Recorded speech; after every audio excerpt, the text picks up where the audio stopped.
E chegamos ao último painel deste encontro, que assenta no quarto pilar do Pacto para a Infância, que alerta para a necessidade urgente de assegurar a coordenação das políticas da infância nos vários níveis de governação. Para abrir este painel, vamos conhecer o quarto vídeo do Pacto Trocado por Miúdos, que mostra como os alunos construíram uma rádio, a Rádio Direitos das Crianças, para discutirem a importância de se coordenarem políticas e esforços para uma maior eficácia nas decisões no âmbito da infância. Pilar 4. Coordenação das políticas da infância nos vários níveis de governação.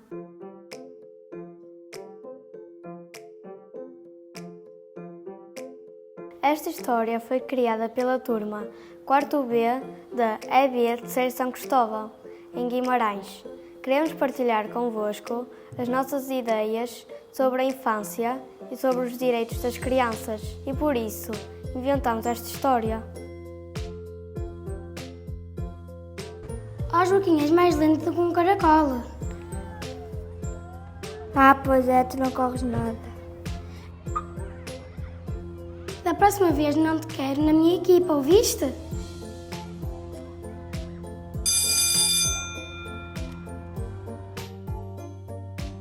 Mais tarde, na sala de aula... Meninos, a nossa aula de hoje já acabou. Podem sair. Joaquim, espera. Quero falar um bocadinho contigo. Joaquim, o que é que se passa? Pareces-me triste. Não é nada, professor. Tenho que ir embora porque a minha mãe está à minha espera.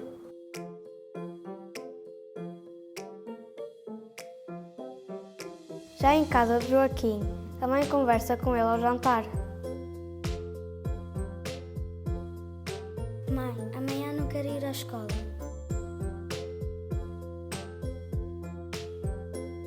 Tens de ir. O que é que se passa? A Ana e o Filipe gozaram comigo no recreio. Dizem que eu sou lento e não quero ser da minha equipe. Eu vou falar com a professora e vamos resolver essa situação. Não te preocupes.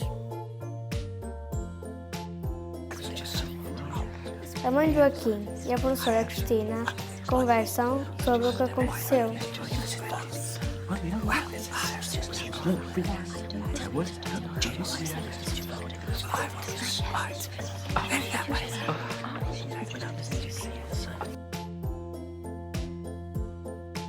No dia seguinte, a professora Cristina resolve ter uma conversa com os alunos.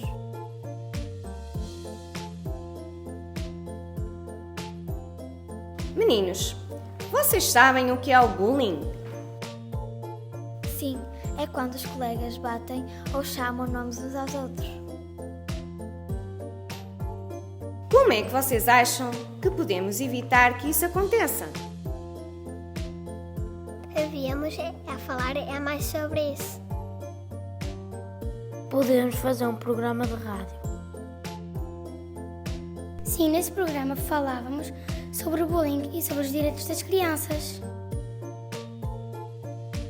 Oh, ia ser tão divertido. Podíamos falar de imensas coisas que interessam às crianças. Criar uma rádio pode ser um pouco difícil. Quem é que nos poderia ajudar? Podemos pedir ajuda aos professores todos da escola. E aos pais e à associação de pais.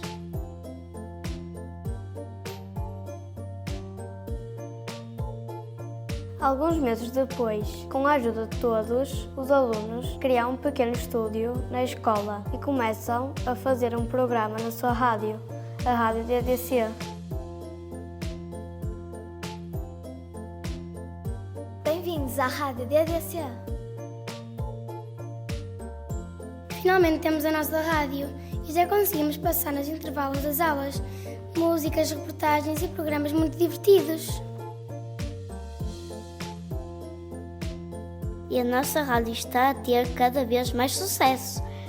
Mesmo pessoas de fora da escola já querem ouvir os nossos programas. É verdade, Mas o mais importante é que podemos falar com todos sobre os direitos das crianças. E isso ajudou muito a que não aconteça mais situações de bullying. Por exemplo, porque estamos todos atentos e falamos muito sobre essas coisas.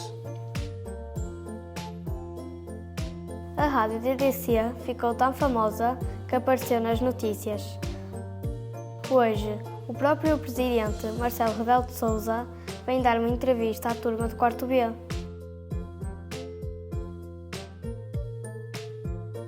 Gosta de ser presidente? O que é mais divertido? Será que poderia falar mais sobre os direitos das crianças, no seu trabalho e na televisão, por exemplo?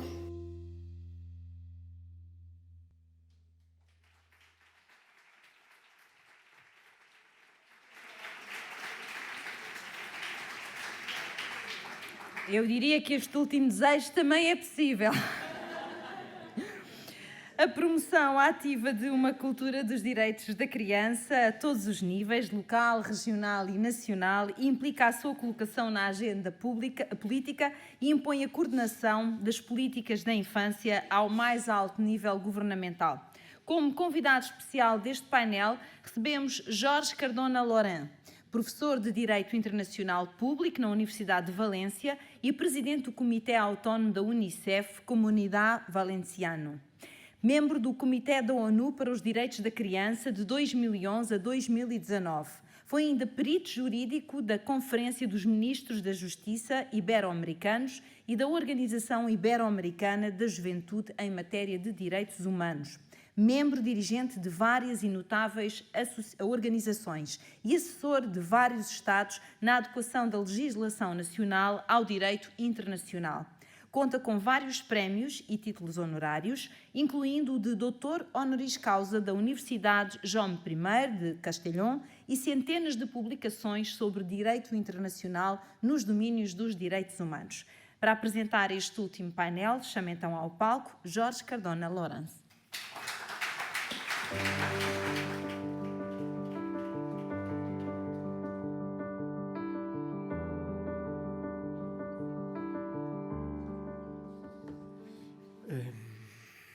Boa tarde. Vou falar en español, pero lo voy a hacer lentamente para que pueda entender y porque no quiero que los intérpretes me castiguen al salir. Yo no soy como George, que se prepara 40 minutos y luego tiene que cambiar los papeles. Yo no me he preparado ningún papel, lo cual es peligroso porque podría pasarme. Así que lo primero que voy a hacer es poner el cronómetro para saber cómo voy de tiempo. Sí que he preparado una presentación de PowerPoint para hacer más fácil seguir mi exposición y la he hecho en portugués.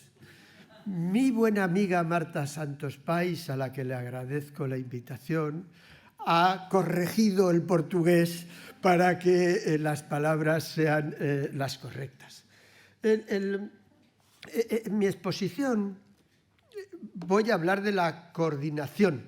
Y para hablar de la coordinación de las administraciones en materias y en políticas de infancia, es bueno tener la visión de la mesa de la Convención.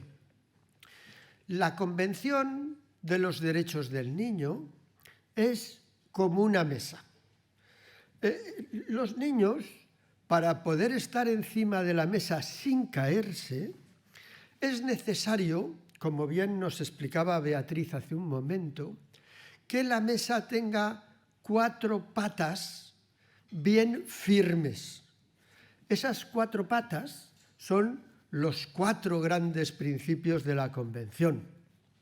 El derecho a ser escuchado y participar en todas las decisiones, la no discriminación por ninguna causa suya o de su familia, el derecho a que su interés superior sea una consideración primordial en cualquier decisión que le afecte, y el derecho a la vida y al desarrollo holístico. Si esas 4 patas son firmes, la mesa tiene una primera posibilidad de ser estable y que la niña que está encima no se caiga. Si una pata no funciona, nos decía Beatriz, la niña se cae. Pero no basta con tener una buena mesa con 4 patas. Es necesario que el suelo en el que se apoya la mesa sea estable. Y ese suelo, nos dice la Convención, que está formado por otros 2 artículos.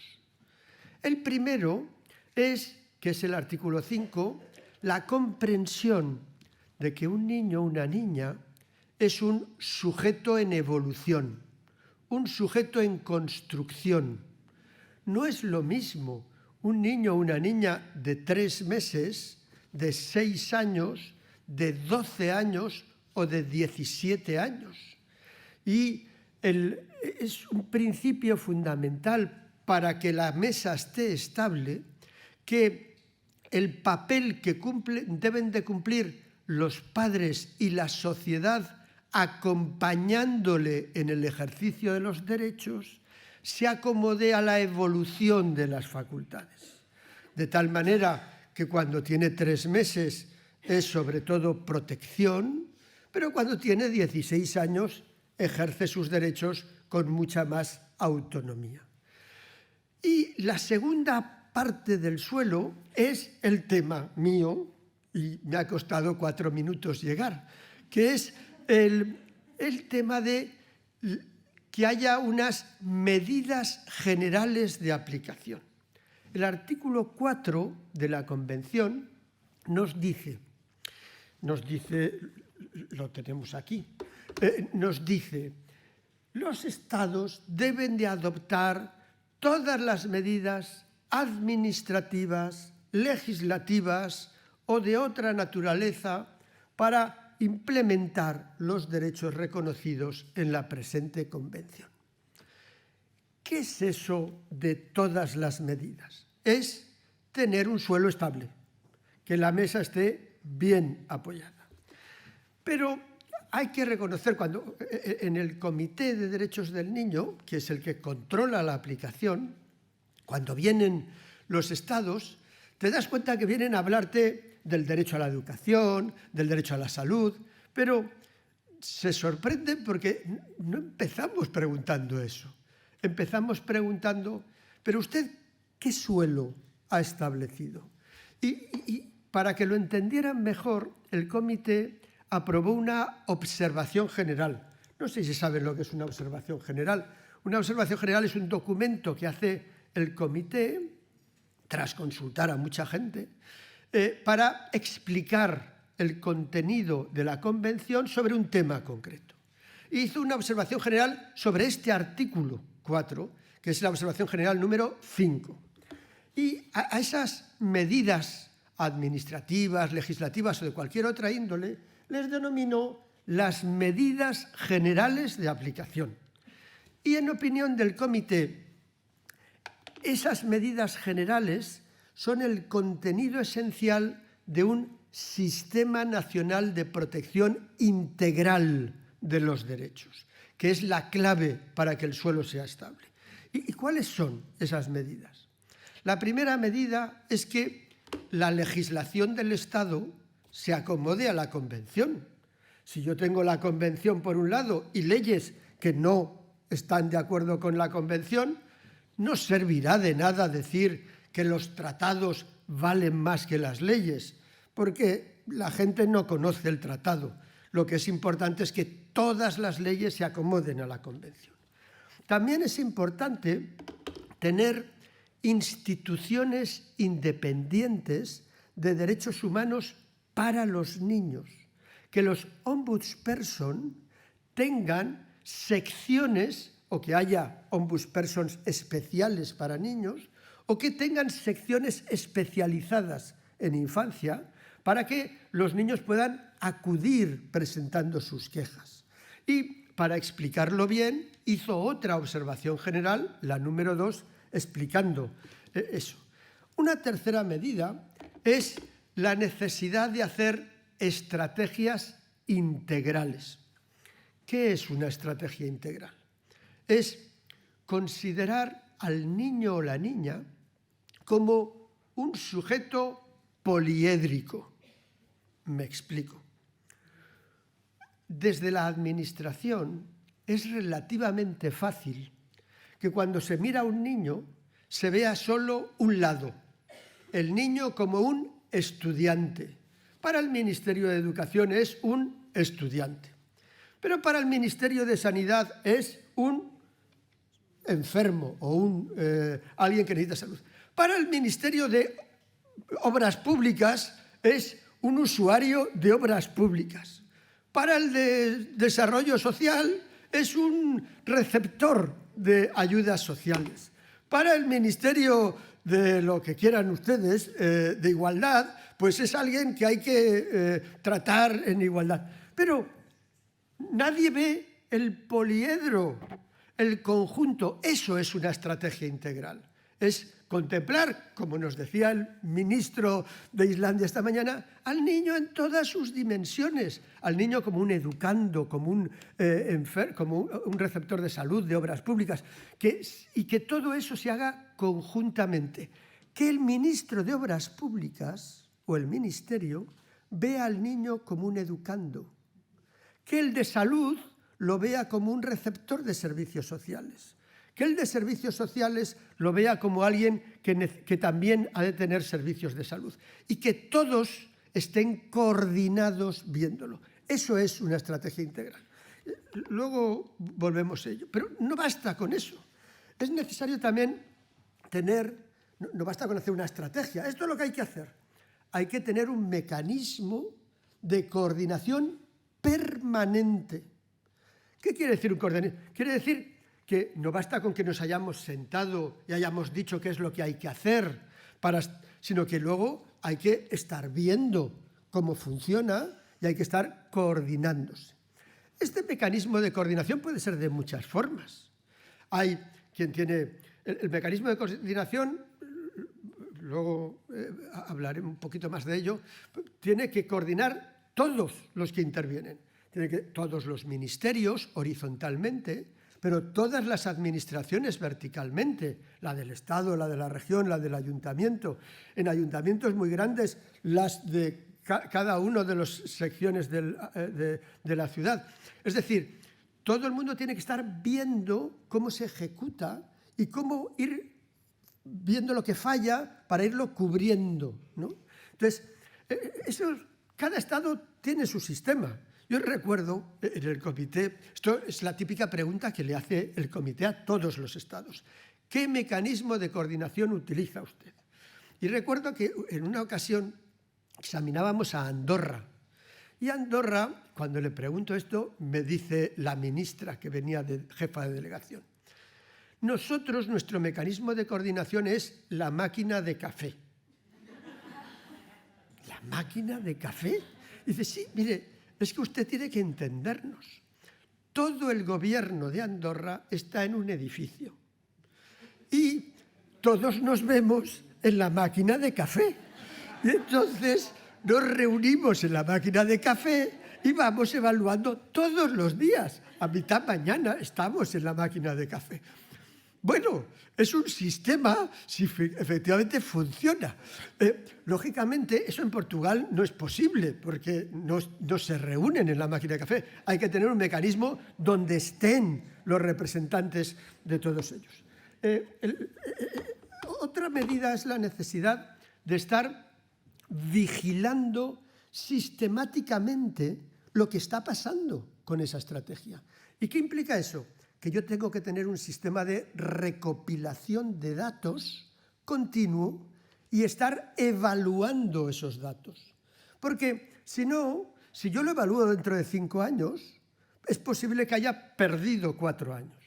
Entonces, es necesario estar evaluando, recopilando datos sistemáticamente y evaluándolos. Además, no crean que es necesario atribuir, poner recursos suficientes para la estrategia y para las políticas de infancia. No hay ni un solo derecho a coste cero. Ninguno. Ni la libertad de pensamiento es a coste cero. Para poder tener libertad de pensamiento es necesario que yo tenga información. Para poder tener información he de tener acceso a los medios, y para tener acceso a los medios se necesitan recursos. Por lo tanto, debe de haber asignado recursos suficientes para que se puedan ejercer todos los derechos y se pueda llevar a cabo esa estrategia integral por el mecanismo de coordinación. En sexto lugar, creo que es en sexto lugar, sí, es necesario que la gente conozca la Convención y que haya una formación y sensibilización sobre la Convención, y que además se colabore. No es una responsabilidad del Estado, es una responsabilidad de todos, y el Estado debe de estar colaborando con la sociedad civil organizada que está trabajando en los temas de derechos del niño. Y finalmente hay que garantizar que todos, no solo la sociedad civil organizada, todos los ciudadanos y las empresas respeten esos derechos. Esas son las medidas generales de aplicación. Si yo tengo una mesa con 4 pilares bien cogidos en un suelo suficientemente estable, conseguiré que se esté respetando la Convención. Y en el tema nuestro, que es la coordinación de las políticas de infancia, son 5 los pilares clave de los que he señalado. El primero es el marco legislativo adecuado integral.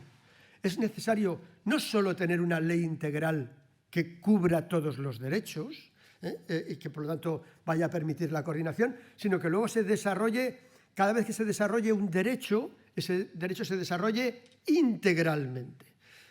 Por poner un ejemplo, puedo poner los ejemplos de España, que es lo que mejor conozco. Tenemos una ley general de infancia, la Ley Orgánica de Protección Jurídica del Niño y de la Niña.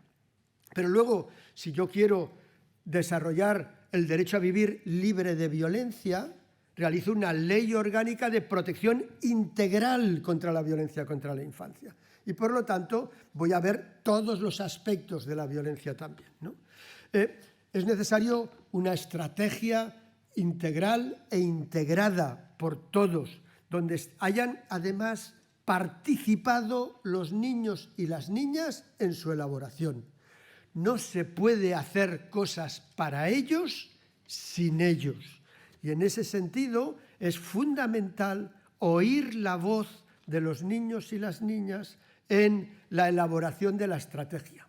No solo oírles para la elaboración, sino oírles para el seguimiento. La accountability, la rendición de cuentas a los que participan, es fundamental. Perdón, me he pasado, me he ido muy rápido. El tercer pilar es la estructura organizativa de coordinación. Esa estructura organizativa, otra de mis obsesiones en el comité, cuando hablábamos de la estructura organizativa, era la segunda pregunta. ¿Y de quién? Porque todo el mundo viene y dice, tenemos un consejo formado por representantes de diversos ministerios y de diversos niveles de administración. ¿Y de quién depende? Primera pregunta. Del Ministerio de Infancia, de Desarrollo Social, que suele ser el más pobre de todos los ministerios. ¿Quién acude a la llamada del ministro de Servicios Sociales? No acude nadie, mandan al último funcionario. Porque estos no tienen dinero, no sirven para casi nada. Que nos lo diga nuestro buen amigo ministro de Infancia. Si quien llama es el presidente o el vicepresidente, ahí están todos a pie firme. O incluso el ministro de Hacienda, todo el mundo a pie firme allí delante de él. Y además mandan a gente importante. Es fundamental que el Consejo de Coordinación sea de alto nivel y dependiendo de alguien con poder. El presidente o el vicepresidente, me es igual, pero con poder, no puede estar dependiendo de alguien que cuando levanta el teléfono nadie se lo coge. Es necesario que dependa de alguien al que se le coge el teléfono para llamarlo.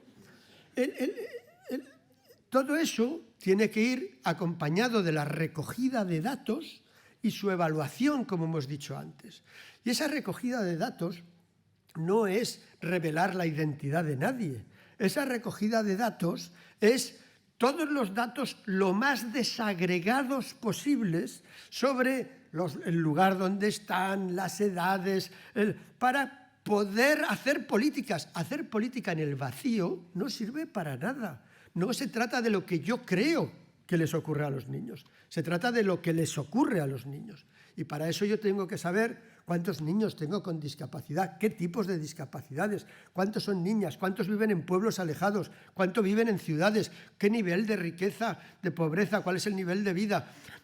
Lo más desagregado posible para hacer políticas eficaces. Y, finalmente, invertir en infancia. Y todo eso con una visión, me queda un minuto, una visión interseccional. Es decir, no hay una infancia, hay muchas infancias. Y la situación de un niño o una niña con discapacidad, la situación de un niño o una niña migrante, la situación de un niño o una niña que vive en una institución, de un niño o una niña en conflicto con la ley, de un niño o una niña que vive en una zona rural alejada, es diferente a la de los demás. Y incluso es diferente el de un niño o de una niña. Entonces, todo eso es necesario verlo interseccionalmente porque la fusión de los diversos elementos crean situaciones de vulnerabilidad especiales.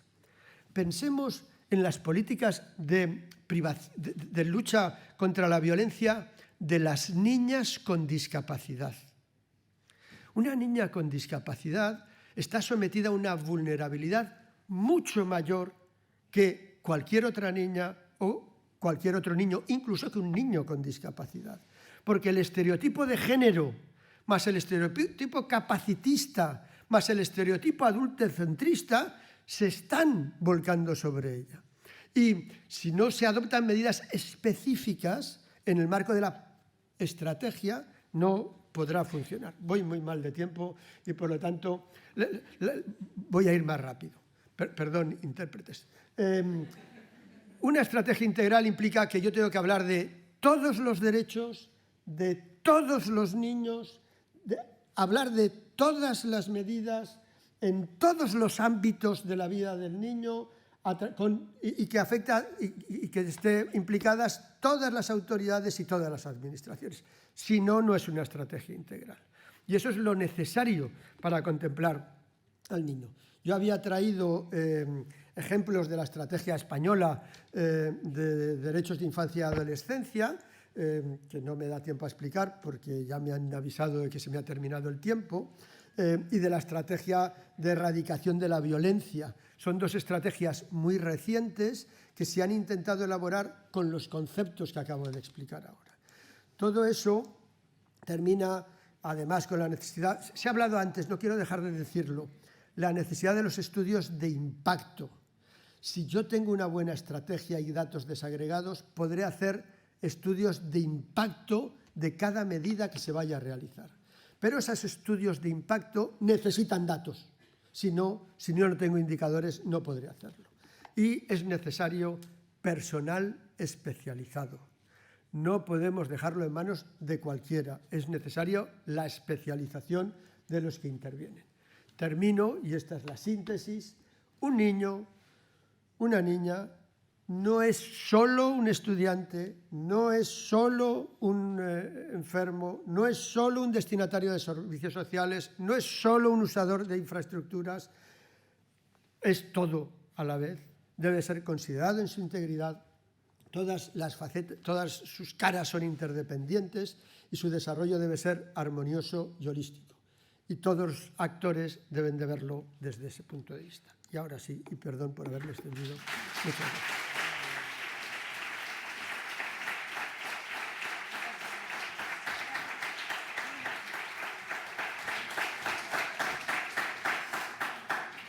nossa última mesa redonda deste encontro tem como moderadora Helena Grangeia, doutorada em Psicologia, na especialidade de Psicologia da Justiça, é investigadora do ProChild Collab e atualmente coordenadora do eixo da proteção da criança. Como convidados desta mesa, vamos receber Adelina Pinto, vice-presidente da Câmara Municipal de Guimarães, com responsabilidades nas áreas da educação, recursos humanos, cultura, juventude, orçamento participativo e relações internacionais. Licenciada em História, ao longo da sua carreira, atuou como docente, diretora de escola e consultora de formação. É ainda presidente de várias organizações e membro da direção da ProChild Collab.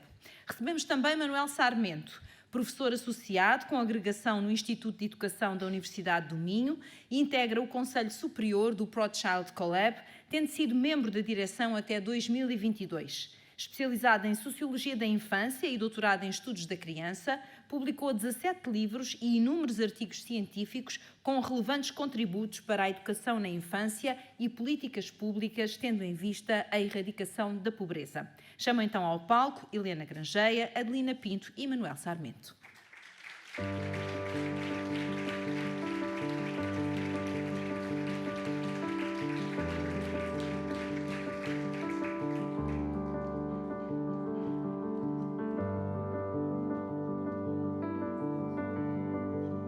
Então, muito boa tarde a todos e a todas.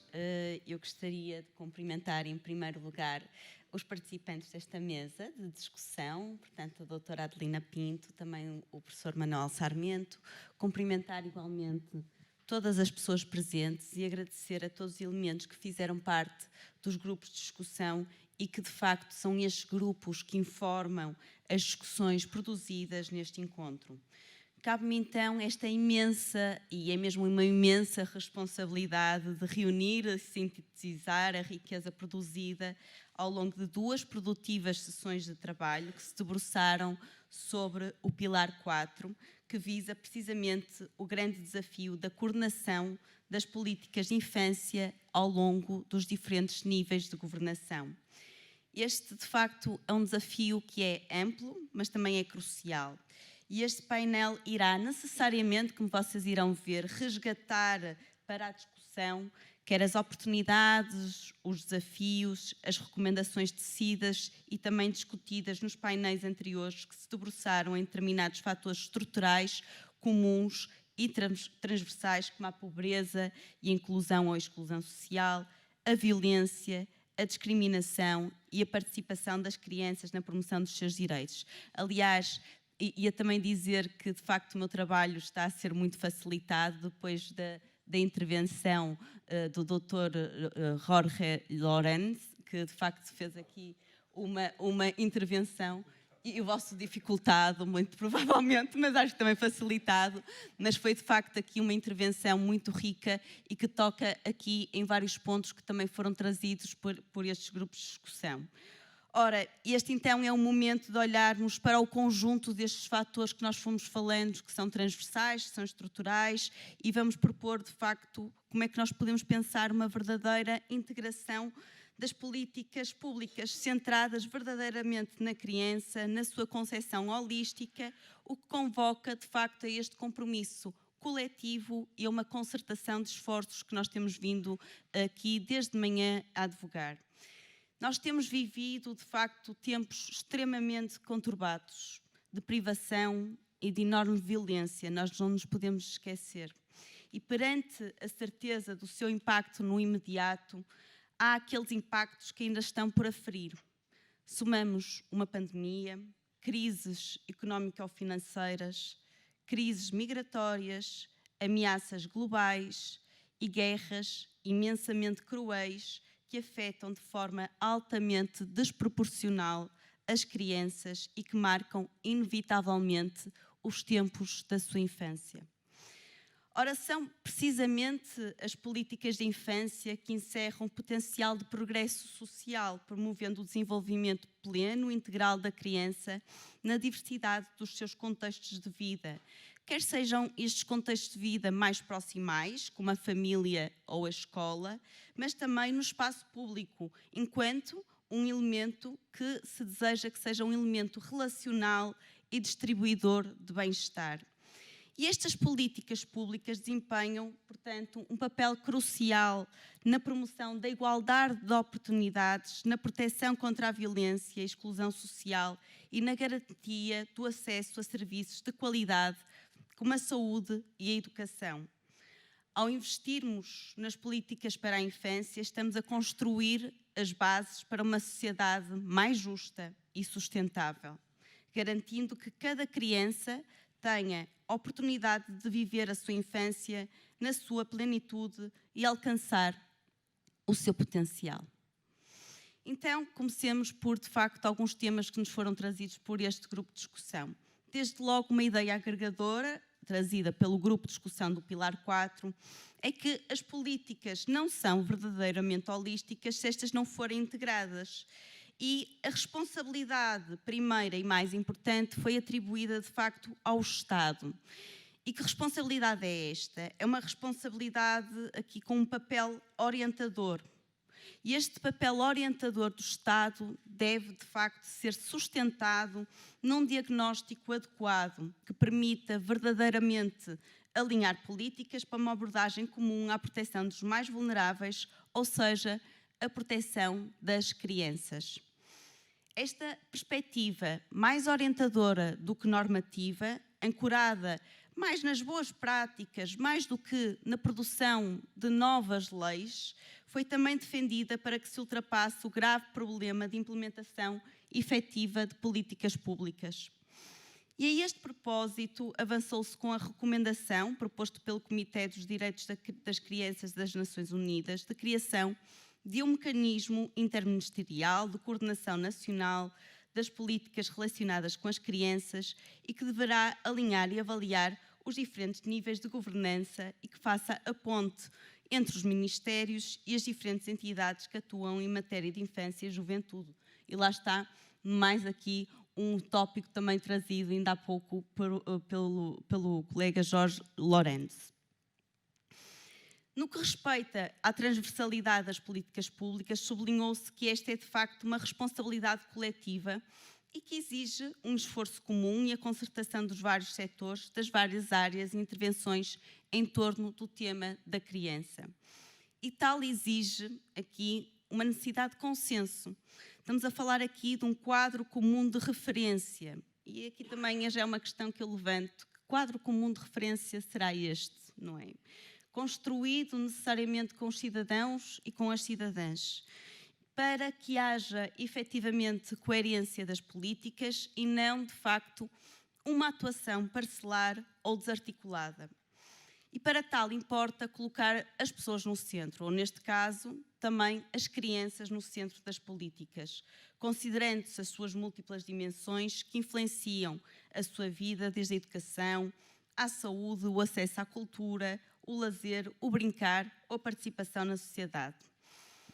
Para possibilitar esta perspectiva integrada e a colaboração em rede, importa estabelecer canais de comunicação e cooperação entre os vários atores envolvidos na promoção dos direitos da criança e promover também um fluxo horizontal das informações e a alocação eficiente de recursos e a partilha, então, de boas práticas.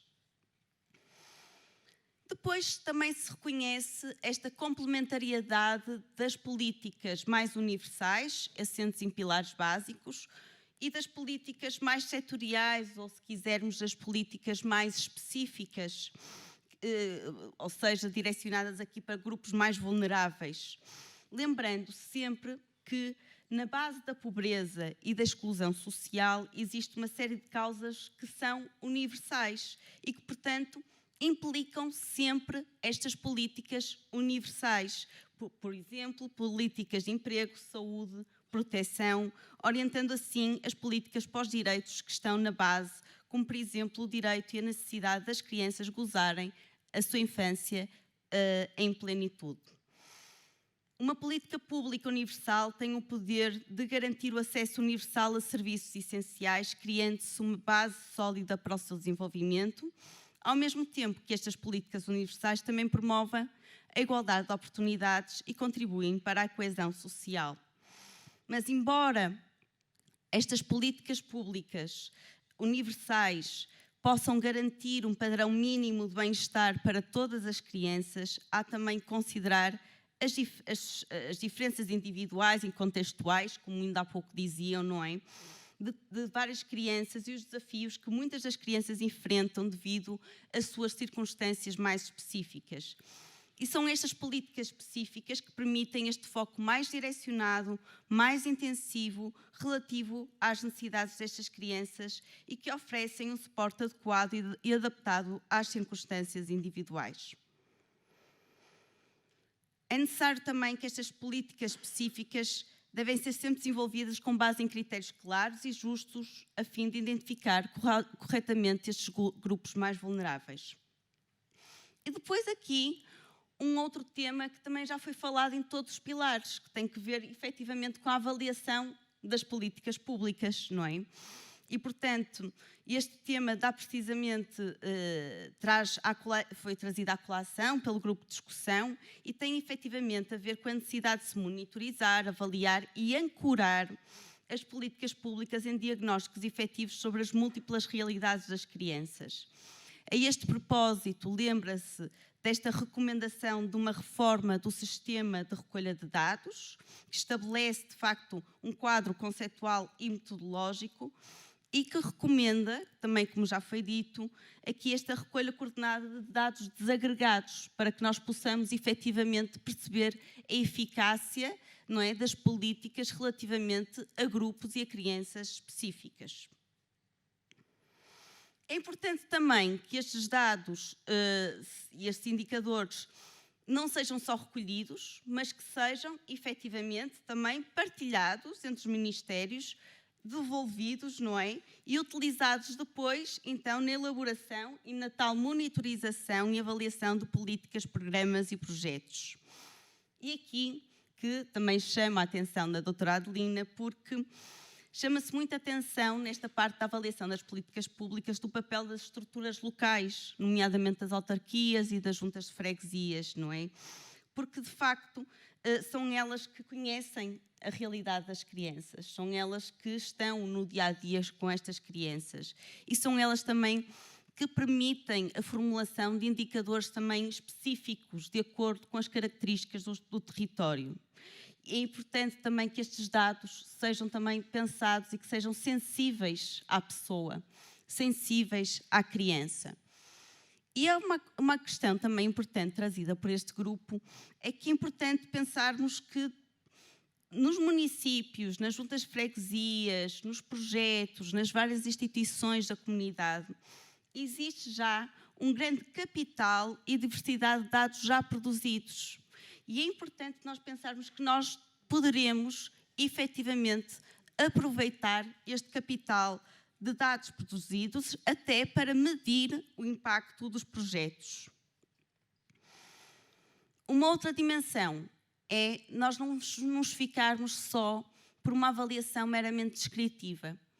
É necessário nós passarmos de uma descrição dos dados, daquilo que nós observamos na realidade, para uma dimensão mais interpretativa, que capte verdadeiramente os significados atribuídos às oportunidades criadas e à qualidade de vida e à prática da infância nos seus diferentes microsistemas. E, portanto, diria que, de facto, que o principal desafio seria esta articulação entre as políticas macro e as políticas próximas às iniciativas locais, destacando sempre o papel orientador, então, do Estado, mas que, ao nível mais proximal, partíssemos destes processos verdadeiramente participativos das iniciativas locais dentro dos tais horizontes definidos pelo Estado. Eu aqui também gostaria de ouvir depois também a doutora Adelina deste desafio da descentralização e da transferência de competências, não é, para os municípios e como é que isto poderá também ser um desafio, mas também uma oportunidade para efetivamente pormos, não é, em diálogo as políticas mais macro e as políticas mais micro. E, portanto, dizer que, de facto, para que os diagnósticos sejam verdadeiramente informados, eles também têm que ter este nível de participação das crianças, como vimos no pilar anterior. E assim, passaria a palavra, em primeiro lugar, à doutora Adelina, não é? Para nos falar sobre oportunidades, desafios e as recomendações que as estruturas de poder local têm ao nível da formulação, mas também na concretização de políticas para a infância e como estas podem efetivamente contribuir para a reciprocidade e complementariedade nas competências dos vários níveis de governação no que respeita às políticas para a infância. Muito obrigada, muito boa tarde a todos e a todas. É um prazer e foi absolutamente inspirador estar aqui durante todo este dia tão intenso e que leve tantas aprendizagens e, portanto, muito obrigada, foi excelente. Antes de passar a responder diretamente à pergunta que a Helena me fez, tenho uma confissão a fazer e 2 histórias para contar muito rápidas. A primeira confissão é I have a dream. I want to be Minister of Iceland. That's my dream. I don't know, não sei o que vou fazer, but I want to be Minister in Iceland. Not here in Portugal. Não fiquem preocupados, não estou a concurso. A segunda, queria contar 2 histórias à volta de 2 questões que foram aqui muito focadas. Guimarães foi aqui muito focado, obviamente o ProChild está sediado em Guimarães, o município de Guimarães é fundador e é membro do ProChild e, portanto, o nosso território tem sido laboratório e foi aqui ao longo do dia muito visível todo este trabalho que nós temos feito e que eu vou já também enquadrar. Mas foi muito falada aqui a questão das políticas locais e foi muito focada em várias comunicações a questão do invisível. E eu quero contar-vos 2 histórias muito breves. Nos anos 90, já sou um bocadinho velhita, 95, 96, quando na altura na Universidade do Minho se fez a primeira tese de doutoramento sobre bullying, que foi aqui falado neste vídeo, foi na escola onde eu estava e nós fizemos formação. E na formação a psicóloga perguntou-nos, a primeira pergunta que nos fez foi quem era o agressor nas nossas escolas, se havia bullying e quem era o agressor. E todos nós, automaticamente, definimos o agressor. Eu sei bem quem era o Ricardo, lembro perfeitamente, e vai há 30 anos. E a seguir, ela perguntou-nos quem eram as vítimas. E nós não sabíamos. E eu não sabia quem eram as vítimas do Ricardo. Porque as vítimas eram invisíveis. Não faziam barulho, não faziam ruído, não levantavam problemas, sofriam em silêncio. Temos aqui uma invisibilidade grave. A semana passada ofereceram-me um livro. Ontem estava a comentar. A semana passada ofereceram-me um livro infantil. E eu conto-vos a história muito rapidamente. A Isabel é uma menina que vive numa cidade, deve ser na Islândia porque tinha muito gelo. Vive numa cidade muito feliz e contente e por problemas de habitação, deve ser em Portugal, teve de mudar para o outro lado da cidade. E quando ela muda para o outro lado da cidade, ela sente-se triste porque está desenquadrada e sente-se invisível. Ela anda na rua e ninguém a vê. A cidade pula e avança sem ninguém ver que a Isabel passou a ocupar aquele espaço da cidade. Mas a Isabel repara que há outros invisíveis na cidade. E repara que os jardineiros que estão a cuidar dos jardins são invisíveis. Os homens que estão a tirar o lixo são invisíveis. Os avós que vão buscar os netos à escola são invisíveis. E ela pensou, eu só tenho uma solução, juntar-me aos invisíveis. E foi trabalhando com os vários invisíveis e tornou-se visível. E a Isabel fez a diferença. E estas 2 histórias têm a ver com aquilo que vos queria dizer enquanto responsável local, enquanto defensora das políticas locais da criança, não queria dizer da educação, queria dizer da criança, neste poliedro, na criança no seu todo, pela capacidade que os municípios têm de dar visibilidade às suas crianças. Uma incapacidade do Ministério, no caso português, por exemplo, temos 308 municípios. Aquilo que eu noto enquanto responsável política, no caso, por exemplo, da educação, aqui muito presente até pela minha área, há crianças e há escolas que são invisíveis. Há crianças e há escolas que solicitam muita coisa, são visíveis e, portanto, recebem estimulação, querem ir a uma visita de estudo e pedem um autocarro, querem ir ao museu, querem que a escola se faça mais um parque, querem. Despertam-nos. E há escolas e há crianças que são invisíveis. Se nós não abanarmos, não acontece nada. Estão certinhas no seu canto. Sendo certo que são as escolas que mais precisam, as que são mais invisíveis. As que estão acomodadas no seu canto. E, portanto, da parte das políticas locais, da parte das crianças que eu conheço, a Gabriela estava a falar e apresentou aqui o trabalho da participação. Eu já fui lá tantas vezes às escolas onde estamos a fazer, eu conheço aquelas crianças. Há um nome, há um rosto. Há esta visibilidade para mim, enquanto vereadora, daquela criança, daquela escola que precisa de uma situação, que é completamente diferente de um outro nível de trabalho.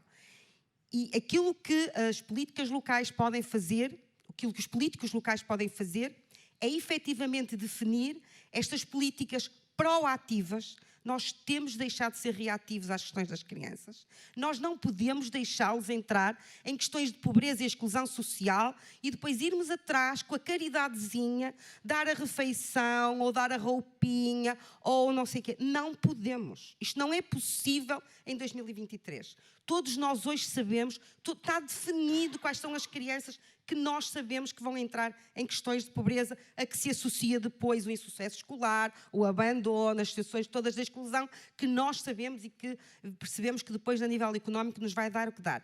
Portanto, as políticas têm de ser proativas.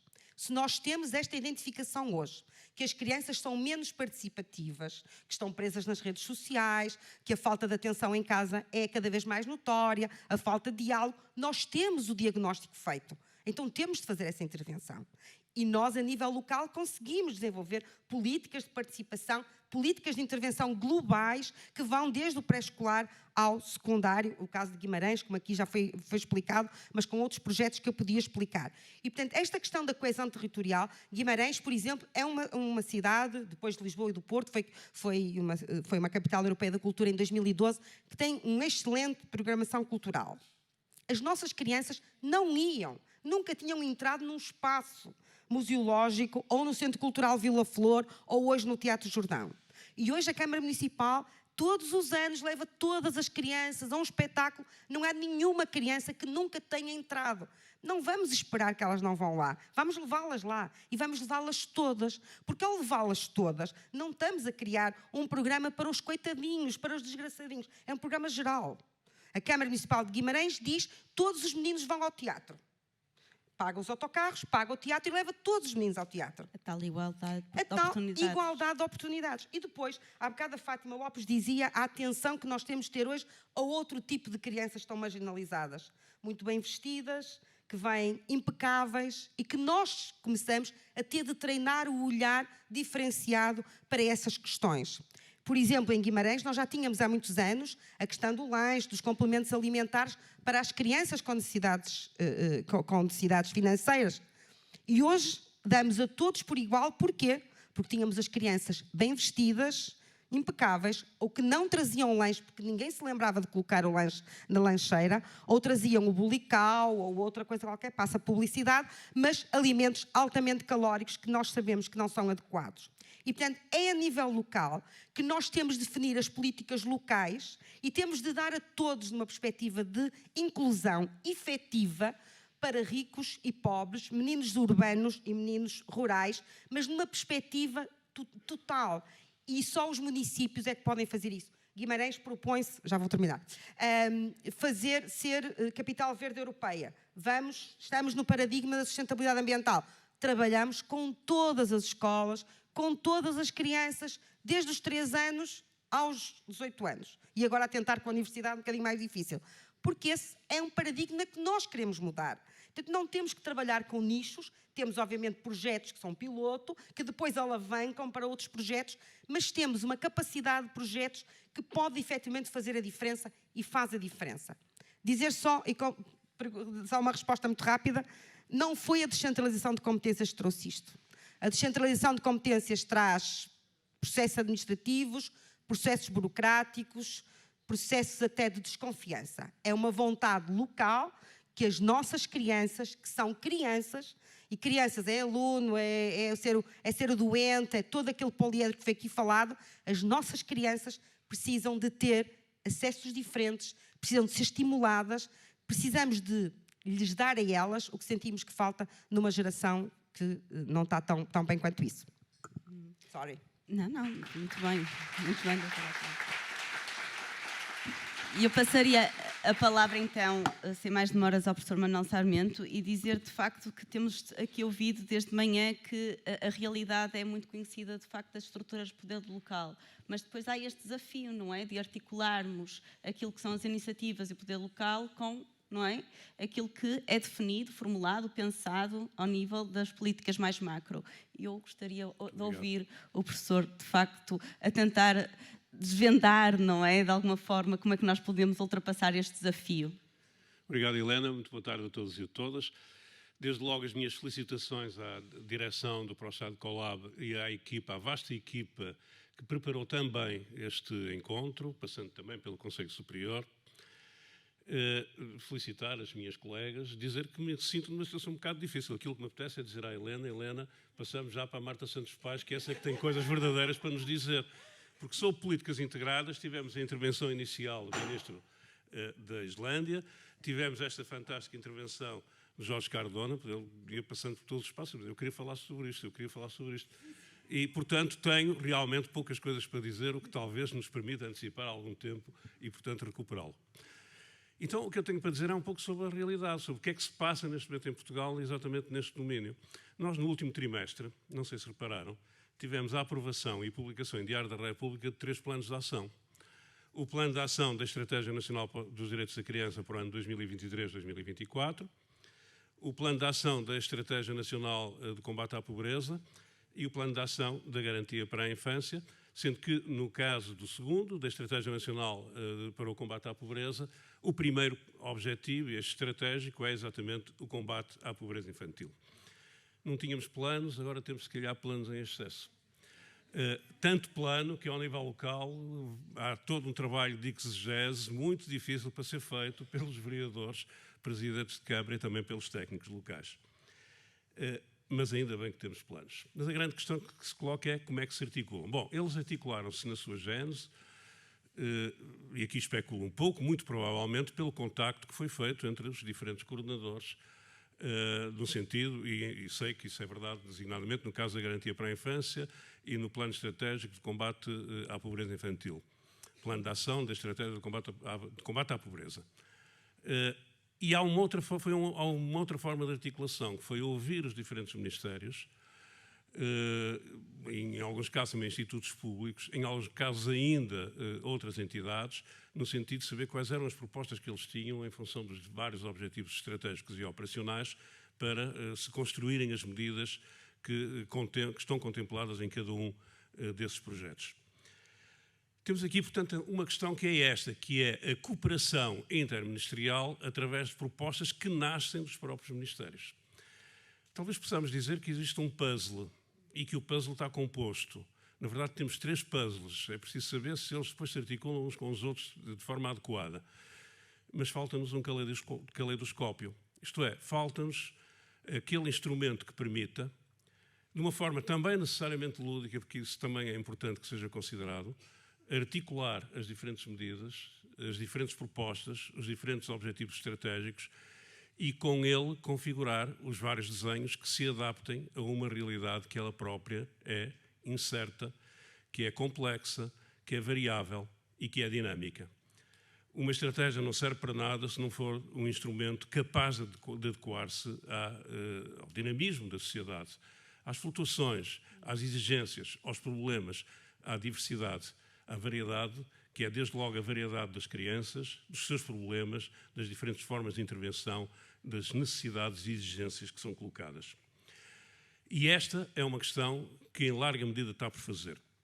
Tal como disse a Joana Marques Vidal, peço desculpa de não tratar as pessoas por doutor ou professor, mas que é, além de tudo mais, uma defensora das crianças desde há muitos anos, apesar da sua juventude, como ela diz, faria todo sentido que existisse uma estrutura dependente da presidência do Conselho de Ministros que fizesse esta coordenação, porque se torna extraordinariamente difícil garantir o cumprimento e a prestação de contas, por exemplo, de políticas de saúde, quando a coordenação e a tutela está no Ministério do Trabalho, da Solidariedade e da Segurança Social. E Portugal, que não tem um provedor da criança, não sei se é bom ou mau, é outra questão para outros momentos, e também não tem, de facto, uma comissão interministerial dependente da presença do Conselho de Ministros. Bom, eu estou a dar ideias para os próximos programas de governo para o dia 10 de março. Não é? Espero que alguém possa ouvir e possa transpor isto. Que, efetivamente, possa garantir que, pelo menos, esta realidade tenha alguma coerência e que ela própria possa ser dinâmica.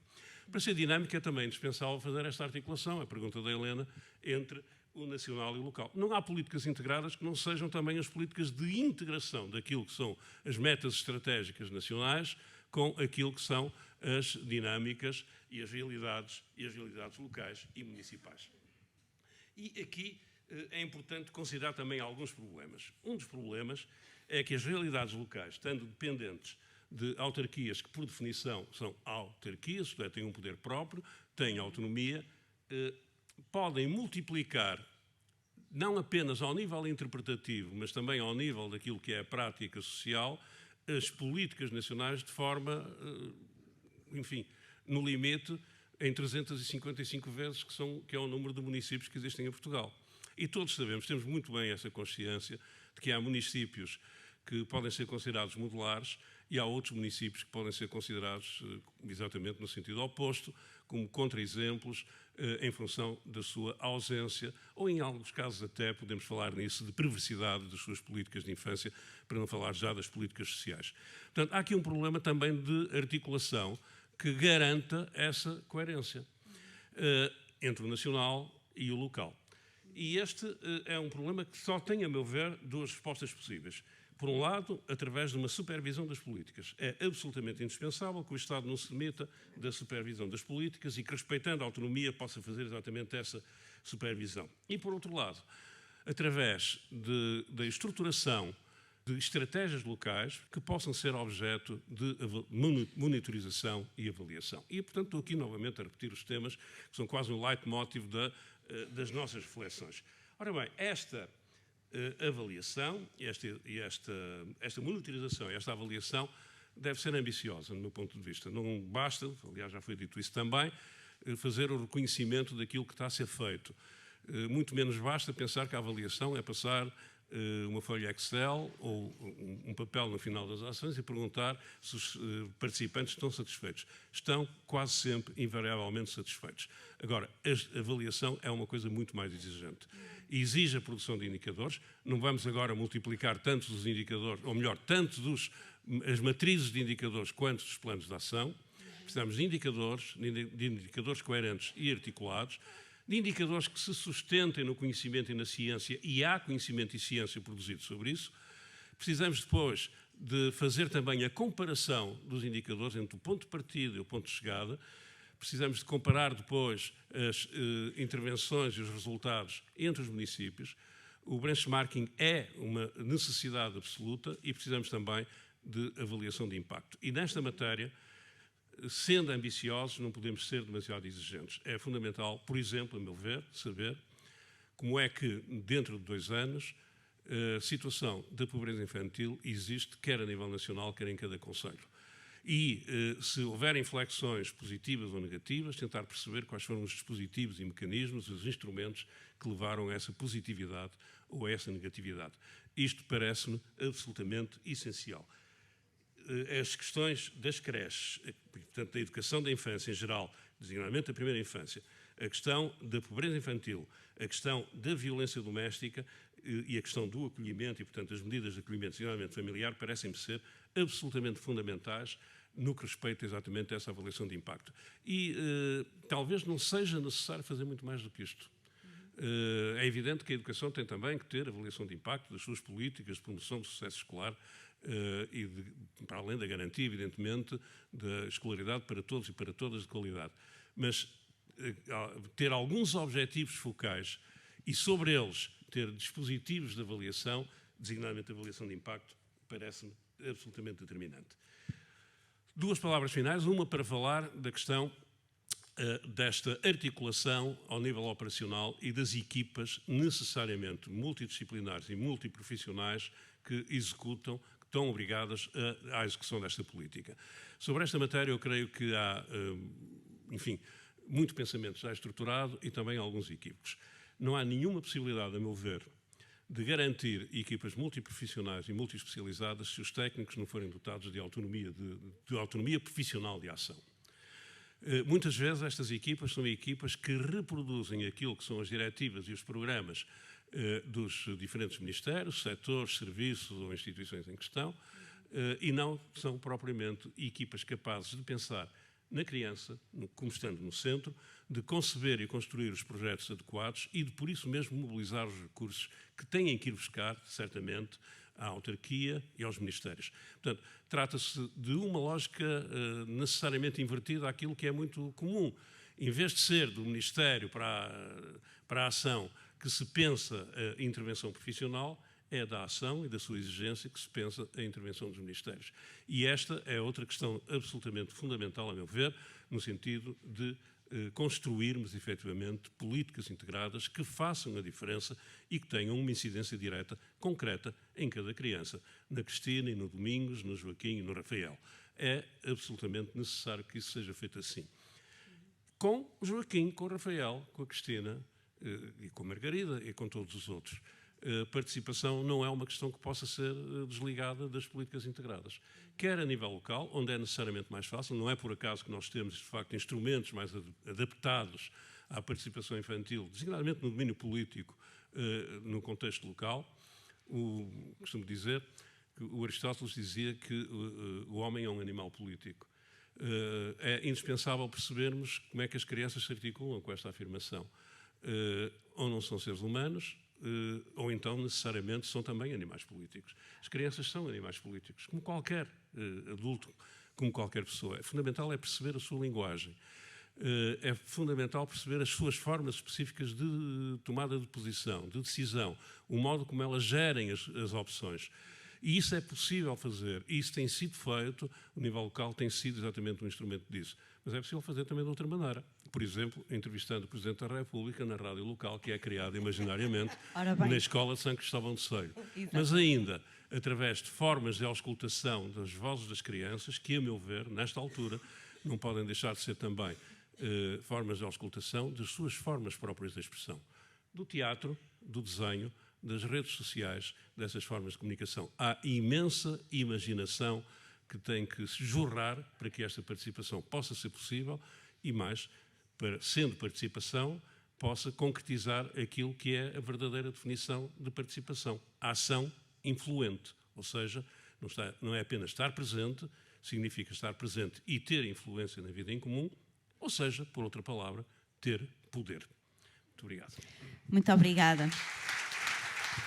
Eu passaria, ainda temos uns minutinhos e sei que também já temos aqui a participação também do público, que é sempre bom, e portanto vou passar a palavra ou à Sandra ou à Rita para então colocar as questões aos nossos elementos da mesa.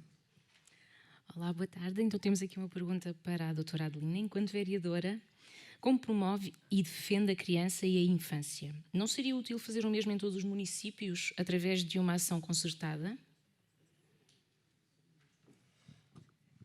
Sim, obviamente sim. Nós estamos, como sabem, os municípios fazem parte de áreas mais alargadas. No caso de Guimarães estamos na CIM do AVE e aquilo que eu acredito é que nós vamos também fazendo algum trabalho de contágio e alguns projetos, algumas políticas nós vamos contagiando e tentando que outros municípios vão fazendo e vão conseguindo acrescentar. Também dizer-vos que, não sei se têm consciência os presentes, a dificuldade que é no dia-a-dia, não estando na Islândia, de conseguir fazer muitas destas coisas, não é? Na dificuldade de fazer muitos, com a excessiva departamentalização que nós temos. Só para vos dar um exemplo, nós estamos a começar agora o projeto 0-3 anos, foi aqui já largamente falado na questão da primeira infância, dos 0-3, É algo que nunca teve nada a ver com o município, é uma área da segurança social, hoje fala-se muito nas creches. Nós em Guimarães não queremos só que os meninos todos tenham direito a creche, queremos que eles tenham direito a creche de qualidade. E este é um trabalho de uma enorme dificuldade, porque queremos articular com a saúde, os dados são da saúde, não podem ser cedidos não sei a quem, cada creche da Segurança Social tem o seu mundo. Tudo isto ir à frente nestes trabalhos, nestas barreiras que têm de se bater, é obviamente muito importante. Dizer-vos que Guimarães não é única, há imensos municípios em Portugal que fazem trabalhos absolutamente fantásticos na área da criança, absolutamente fantásticos. Estou aqui eu, podiam estar outros municípios. Mas também, como disse Manuel Sarmento, e isso acho uma preocupação que devia ser, e acredito que seja do Governo Central, é que não podemos deixar a criança ao sabor do município ter ou não ter sensibilidade para a área da educação. E isto deve preocupar-nos a todos. Muito bem. Muito obrigada, doutora Adelina. Temos mais uma pergunta, se for rápida. Temos mais uma pergunta. Na perspectiva dos integrantes do painel, seria um avanço qualitativo a mudança de tutela, portanto, do Ministério do Trabalho, Solidariedade e Segurança Social para o Ministério da Educação, na educação das crianças do 0 aos 3? Qual o motivo da resistência? Eu digo depois o Manuel. A minha opinião, tendo consciência que isto será muito difícil de mudar no paradigma português, tenho muita consciência disso, mas defendo formalmente que a criança, desde que nasce, deve estar, pode ser o Ministério da Criança, como nós vimos, mas tem de ser estimulada, tem de ser pensada diferente do que é, não colocando em causa muitas das creches e IPSS que fazem trabalhos excelentes, não estou a colocar em causa. Mas acho que o princípio que está subjacente é um princípio cuidador. E nós temos de ter um princípio estimulador. E, portanto, é de construção da criança e, portanto, não acho que seja aí o lugar. Mas também acho que vai ser difícil. Sim, é verdade. Há razões históricas que explicam um pouco isso e nós somos não apenas uma democracia, apesar de tudo jovem, já está na adultez, em todo o caso, como também um Estado Social jovem. E é, em boa medida, por isso que nós temos exatamente esta situação anómala e paradoxal, que é assim, temos uma lei das bases do sistema educativo que é para todos os portugueses e para todas as portuguesas desde que eles tenham 3 anos de idade. Porque o ensino tem a educação básica, tem a educação secundária, a educação universitária, tem também a educação ao longo da vida. Mas as crianças de 0 aos 3 não estão envolvidas pela lei das bases do sistema educativo. E esta é uma reforma absolutamente indispensável que é necessário fazer, que é designadamente incluir também a educação de 0 aos 3. Um problema diferente tem a ver com a tutela, porque, efetivamente, como sabem, as creches são hoje ministradas por instituições particulares e cooperativas e por instituições privadas, sendo que uma boa parte, aquela com quem o Estado tem estabelecido acordos de cooperação, são as instituições particulares de solidariedade social, que têm a tutela do Ministério do Trabalho, da Segurança e da Solidariedade Social. E ainda que eu defenda, e acho que é absolutamente indispensável a criação de creches públicas, como já houve no passado, não me parece que seria, aliás, absolutamente anómalo e incorreto, rejeitar o trabalho, em muitos casos, muito meritório das IPSS e, portanto, essa tutela torna-se difícil de realizar. Creio que talvez seja mais simples, neste momento, a existência de linhas de cooperação entre os ministérios, que, aliás, julgo que estão a ser construídas. Sei que no Ministério da Educação há um grupo de trabalho que está, neste momento, a elaborar referenciais de qualidade para as creches portanto, há já alguma cooperação que, pelo menos em alguns pontos, se pode estabelecer. Muito bem. Temos já aqui, então, o tempo a dizer que já está esgotado. Eu só queria rematar dizendo que, de facto, quando falamos de integração de políticas públicas, estamos a falar de uma concertação de esforços e eu queria só ler uma frase do Pacto para a Infância. Construir uma nova oportunidade para o bem-estar, o desenvolvimento e felicidade de todas as crianças portuguesas é uma tarefa para o conjunto da sociedade portuguesa que coloca irrevogáveis responsabilidades políticas ao Estado e ao Governo e exige a mobilização de todos os cidadãos e cidadãs. Portanto, a mobilização de todos. Muito obrigada.